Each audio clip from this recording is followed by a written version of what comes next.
ہم نے رب کے حکموں کو توڑا، ہم نے پرواہ ہی نہیں کی. ہم سمجھے دنیا میں آئے ہیں تو ہماری دنیا ہے، آوارہ ہوں، خواہشات نفس کے مطابق زندگی گزاریں، آنکھیں بے حیائی میں لگی رہیں، سوچیں آوارگی میں لگی رہیں، کان نغمے سنتے رہے، زبان جھوٹ بکتی رہی، ظلم و جبر کا بازار گرم رکھا، عصمتیں عزتیں پامال کرتا رہا، لوگوں کا مال لوٹتا رہا، حق غصب کرتا رہا، کلیجے اور دل چیرتا رہا، لوگوں کو زخمی کرتا رہا، لوگوں کے جذبات سے کھیلتا رہا. پرواہ نہیں کی کہ یہ دنیا ہے، امتحان گاہ ہے، چند دنوں کے لیے آئے ہیں، اللہ کے حضور پیش ہونا ہے، عملوں کا حساب ہونا ہے.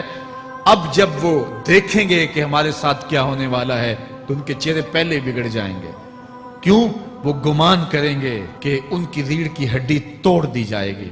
ایسے عذاب آئیں گے جس طرح کسی کی ریڑھ کی ہڈی ٹوٹ جائے تو اس کا چہرہ شگفتہ گلاب تو نہیں ہوتا، اس کا چہرہ جو ہے وہ تو کس قدر مرجھایا ہوا ہوتا ہے.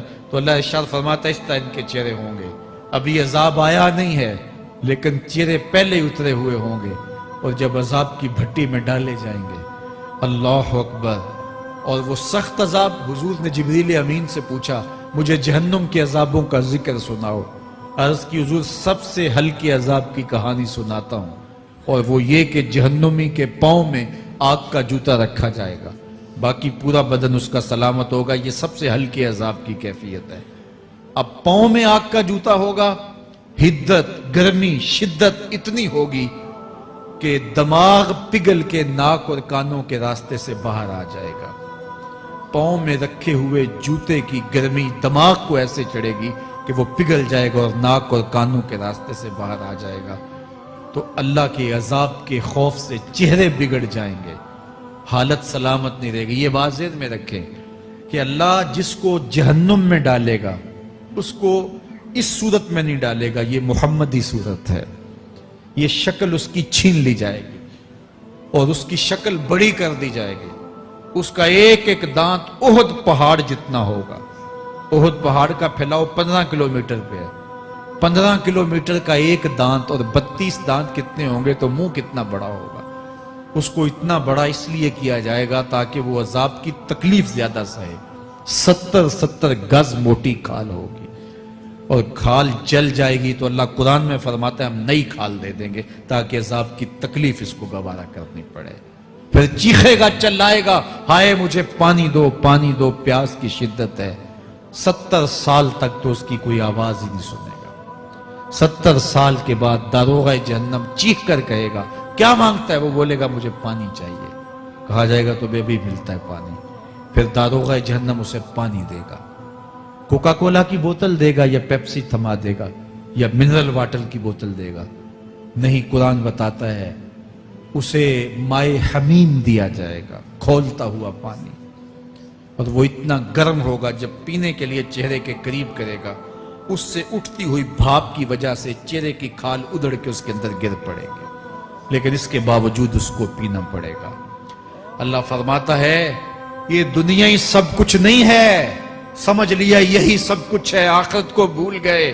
صبح اٹھے کام پہ چلے گئے، شام آئے آوارگی میں چلے گئے، صدائیں آتی رہی حی علی الصلاۃ حی علی الفلاح، کوئی پرواہ نہیں کی. نہ پیشانیوں نے سجدے کیے، نہ سوچوں میں پاکیزگی آئی. زندگی یوں گزار کے چلے گئے. ایسے نہیں، کہا ایک وہ ہوں گے جن کے چہرے شگفتہ گلاب ہوں گے، ایک وہ ہوں گے جن کے چہرے بگڑے ہوئے ہوں گے. اللہ اکبر. کلا اذا بلغت التراقی. یہ تو قیامت کا منظر ہے نا، قیامت سے قبل بھی ایک منظر ہے. اللہ اس منظر کو بھی بیان کر رہا ہے. کلا اذا بلغت التراقی. ہاں جب جان گلے کو پہنچ جائے گی.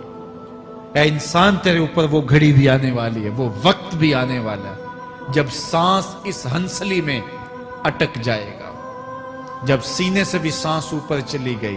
اب ڈاکٹر بھی لا علاج قرار دے رہے ہیں کہ اب علاج نہیں رہا ہے، جان بس اب نکلنا چاہ رہی ہے. اور کہا جائے گا کوئی جھاڑ پھونک والا بلاؤ. اب ڈاکٹروں نے تو جواب دے دیا. اب سانس اٹک گئی گلے میں، چند لمحوں کی مہمان ہے. اب ڈاکٹروں نے کہا اب ہماری جانب سے لا علاج ہو گیا، اب لے جاؤ اس کو گھر یا وینٹیلیٹر پہ ڈال دیتے ہیں اس کو. بس اب ہماری جانب سے کوئی اس کا علاج نہیں ہے.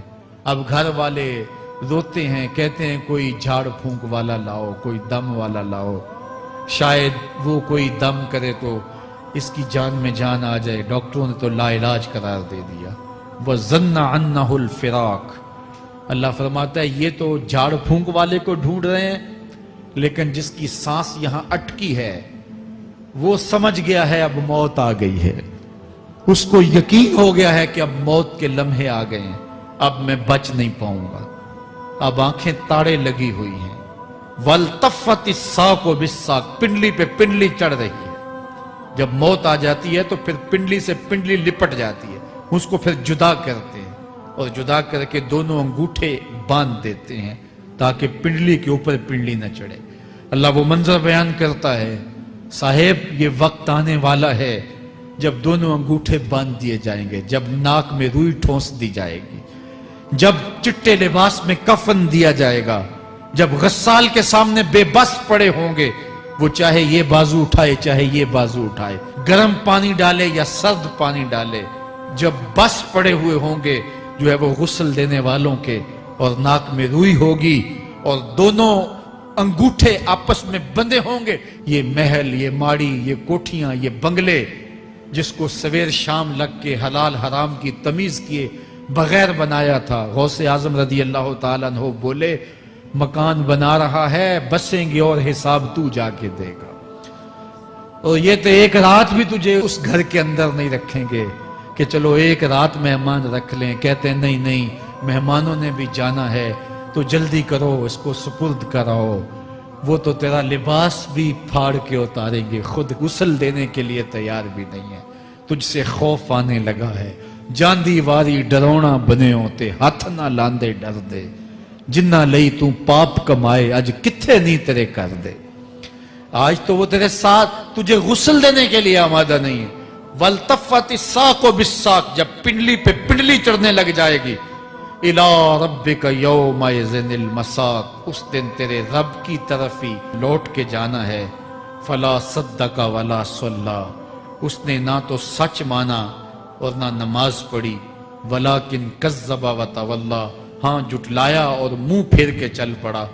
ثُمَّ ذَهَبَ إِلَىٰ أَهْلِهِ يَتَمَطَّىٰ. پھر اپنے گھر کو اکڑتا ہوا چلا. اولا لک فاولا ثم اولا لک فاولا. تیری خرابی آ پہنچی, ہاں تیری خرابی آ پہنچی. ایحسب الانسان ان یترک سدی. انسان دنیا میں یہ گمان کرتا ہے اس کو سدا چھوڑ دیا جائے گا. سدا عربی میں ایسے اونٹ کو کہتے ہیں جس کی مہار کسی کے ہاتھ میں نہ ہو. شترے بے مہار, جہاں مرضی جس گھاٹ سے چاہے پانی پیے, جہاں سے مرضی چارہ لے, تو شترے بے مہار کو کہتے ہیں سدا. تو یہ انسان بھی گمان کرتا ہے کہ میں بھی سدا ہوں, مجھے کوئی کیوں پوچھے, میرے جذبات پہ کوئی کیوں قدغن لگائے, مجھے کیوں روکے کوئی. بالخصوص جوانی کے ایام کے اندر جوان کو بڑا ہوتا ہے کہ کوئی مجھے کیوں. وہ تو ماں باپ کے کہنے میں بھی نہیں آنا چاہتا, وہ کہتا ہے کیوں مجھے روکتے ہیں, میری جوانی ہے, میرے جذبات ہیں, مجھے آزادی سے جینے دو, کیوں میرے راستے میں رکاوٹ بنتے ہو, میں سدا ہوں. اللہ فرماتا ہے نہیں, ایک اونٹ تو سدا ہو سکتا ہے جس کو میں نے اشرف المخلوقات بنایا ہے, اس کو تو سدا نہیں چھوڑوں گا, اس کو تو پابند بناؤں گا حکام کا. اب وہ کہتا ہے کہ نہیں نہیں, یہ کیسے دوبارہ اٹھائے جائیں گے. اب دوبارہ وہی بات پھر آ گئی. الم یک نطفۃ من منی یمنی. اللہ فرماتا ہے ایک بوند تھی نا, پانی کا ایک قطرہ تھا جو رحم مادر میں رکھا گیا. ثم کان علقہ. پھر وہ پانی کا قطرہ لوتھڑا بنا. فخلق فسوی.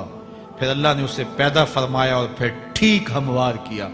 فجعل منہ الزوجین الذکر والانثی.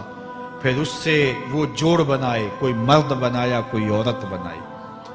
کہا اب غور کر, اب تیری آنکھیں دیکھتی ہیں, بجلیاں چمکتی ہیں, تیری زبان کا طوطی بولتا ہے, لوگ اشش کرتے ہیں تیری گفتگو پہ, تیری گفتار پہ صدقے جاتے ہیں, تیرے لہجے کے جمال کو دیکھتے ہیں, تیرے سینے کا زور, تیرے پنجوں کی طاقت, تیری دماغ کی تیزیاں اور تیری سوچوں کے اجالے, تیری زوردار ٹانگیں, تیرے کڑیل بازو اور تیری چوڑی چھاتی اور تیرے گلاب کی پتیوں جیسے ہونٹ، اے انسان یہ سب کچھ کہاں تراشا گیا؟ ماں کے رحم میں، اس تاریکی میں جو 3 پردوں میں تھی، تیرا سر تیرے گھٹنوں میں تھا، اور تیرے رب نے وہاں تیرے اندر نسوانیت یا رجولیت کی صلاحیتیں پیدا کی، تیری آنکھوں میں چمک پیدا کی، تیرے کانوں میں نغمے بکھیرے، تیری زبان کے پٹھوں پہ قوت ذائقہ رکھی، تجھے بولنے کی صلاحیت دی، تیرے پنجوں میں زور رکھا۔ آج تو مفتی شہر ہے، آج تو علامۃ الدہر ہے، آج تو قاضی القضات ہے، آج تو منسٹر ہے، آج تو وزیر اعظم ہے، آج تو پہلوان ہے، آج تو شہزادہ ہے، آج تو بادشاہ ہے، آج تو زوراور ہے، آج تیری طاقت کے کیا کہنے؟ آج شیروں کو تو نچا لیتا ہے، ہاتھیوں کو تو بٹھا لیتا ہے، آج تو بڑا زوراور گھڑ سوار ہے، آج تیری طاقت کے کیا کہنے؟ تو کشتی کرتا ہے، زمانہ دیکھنے آتا ہے، آج تیری طاقت کے شوہرے ہیں، تیری عظمت کے تنتنے ہیں، لیکن انسان تو ایک ناپاک قطرہ تھا اور رحم مادر میں تھا۔ تیرے اندر یہ رنگ کس نے بھرے؟ تیرے کانوں میں نغمے کس نے رکھے؟ تجھے دماغ کی قوتیں کس نے دی؟ زبان کو بولنا کس نے سکھایا؟ آنکھوں میں توانائیاں کس نے رکھی؟ تیری زبان کا طوطی بولتا ہے، یہ سلیقے کس نے دیے؟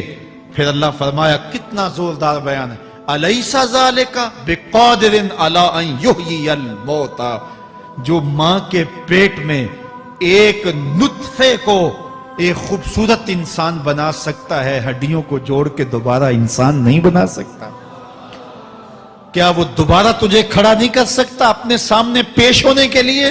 جس کے حکموں کو تو نے توڑا ہے، جس کے فرامین کا تو نے مذاق اڑایا ہے، کیا وہ اتنا ہی بے بس ہے کہ اپنے حضور تجھے جو ہے وہ کھڑا ہی نہیں کر سکتا ہے؟ جس رب نے تجھے ماں کے شکم میں شکل دی، حضرت شیخ فرید الدین عطار بولتے ہیں، سانے کستی سلاتی می شود، ایسا کاریگر ہے مٹی سے بادشاہ بنا ڈالتا ہے۔ اس نے مٹی سے دارا و سکندر بنائے، اس نے مٹی سے جو ہے وہ رستم و سہراب بنائے، اس نے مٹی سے کیا کیا بنا دیا، جو مٹی سے بادشاہ بنا سکتا ہے، جو نطفہ رحم مادر سے جو ہے وہ شکل اور صورت اور رنگ اور جمال بنا دیتا ہے۔ تیری صورت